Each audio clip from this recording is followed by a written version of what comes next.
Tu coche hace ruido al girar, un sonido raro, un clic, un gruñido, no lo ignores. Pueden ser varios elementos del sistema de suspensión, incluso de transmisión. Ejemplos, por ejemplo, las bieletas, si bachean y están mal, suelen hacer clon, clon.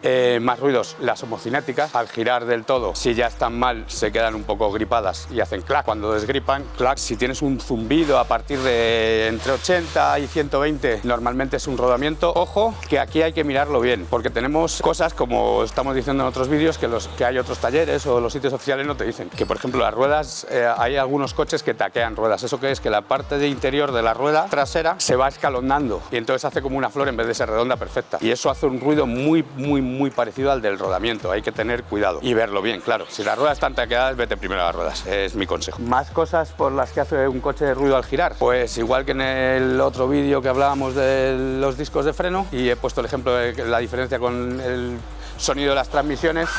Si está mal la transmisión, el coche, el volante te va a vibrar. Incluso en un giro muy brusco como la rotonda te puede llegar a hacer clac, clac, clac, clac, clac, clac.